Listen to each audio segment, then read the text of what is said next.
இதெல்லாம் மாத்துறது கடைசியா ஒண்ணு பண்ணுவாங்க திமுக. பாபுன்னு ஒருத்தர் வருவார். ஓகே, அது நம்ம பாபு ஒண்ணு பாத்துக்குவார், விட்டுருங்க, அவரை பத்தி பேச வேணாம். சேகர் பாபு, ஸ்னேக் பாபு அப்படின்னு நிறைய பேர் வந்துகிட்டே இருப்பாங்க. இந்த வட்டம், நகரம், சதுரங்கம் எல்லாம் வந்துகிட்டே இருக்கும்.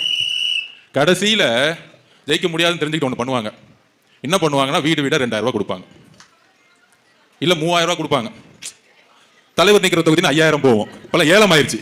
இப்ப ரெடி பண்ணிட்டு இருப்பாங்க. பெரம்பூரா நேற்று ஏதோ தீர்மானம் போட்டாங்க, 5000 ரூபாய் ரெடி பண்ணு.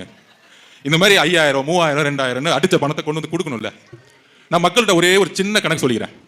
5 வருஷம் மொத்தமா அடிக்கிற பணம் 1 லட்சம் கோடி, 2 லட்சம் கோடி. நான் திமுக கிட்ட ஒண்ணு கேட்கிறேன். அப்பா 3000, 4000 கொடுக்காதீங்க. ஒரு 1 லட்சம் கோடி உங்க குடும்பம் அடிச்சிருக்கு. அமைச்சர்கள்லாம் ஒரு 50,000 கோடி அடிச்சு வச்சிருக்கீங்க. அதிகாரிகள் ஒரு 50,000 கோடி அடிச்சு வச்சிருக்கீங்க. மொத்தம் 6 லட்சம் கோடி கடன் எதுக்குன்னா 2 லட்சம் கோடி குடும்பத்துக்கு, 1 லட்சம் கோடி இவங்களுக்கு, 3 லட்சம் கோடி தான் உண்மையான கடன். அப்ப நாம என்ன சொல்றோம்னா, 3000 கொடுக்காதீங்க, 5 வருஷத்துக்கு கணக்கு போட்டா மாசத்துக்கு 50 ரூபாய் பிச்சை காசு கொடுக்குறீங்க. டேய், கொஞ்சம் நல்ல காசா கொடுங்க. மக்களை பார்த்து ஏமாத்தாதீங்க. 3000 எவ்வளவு வருது? 50 ரூபா ஒரு மாசத்துக்குன்னா 600 ரூபாய். 5 வருஷத்துக்கு 3000 ரூபாய் கொடுத்து 50,000 கோடி அடிக்க வராங்க. இதுதான் கணக்கு, மக்கள் புரிஞ்சுக்கணும். இன்னையிலிருந்து இந்த கணக்கை மக்கள்கிட்ட போய் கொண்டு போய் சேருங்க. நம்மளுடைய எதிர்காலத்தை டிசைட் பண்றதுக்கு மாசம் 50 ரூபாய் கொடுக்க வராங்க தேர்தலுக்கு. அடுத்த 5 வருஷத்துக்கு 3000 ரூபாய். 50 ரூபாய் கொடுத்து உங்க ஓட்டை விற்கணுமா? இந்த கேள்வியை மக்கள் கிட்ட நம்ம கேட்டே ஆகணும். அப்ப இந்த 50 ரூபாய் கொடுத்து ஓட்டு போறது என்ன ஆகுது? நமக்கு மருத்துவமனை இருக்கா? இல்ல. இவங்களுக்கு மட்டும் உடம்பு சரியில்லை, நேரம் அப்போலோ போயிடுவாங்க.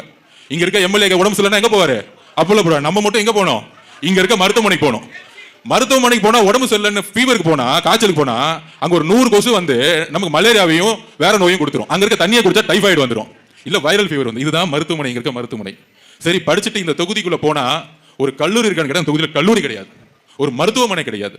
மழை வந்தா 3 மாசம் வீட்டு விட்டு வெளியே வர முடியாது. குடிக்கிற தண்ணியில கழிவு நீரோட கலக்குது. இந்த பிரச்சனை எத்தனை வருஷமா இருக்கு? 2015 இருந்து இருக்கு. 2015 மழை வரும்போது பாதிக்கப்பட்ட முக்கியமான தொகுதி வில்லிவாக்கம்.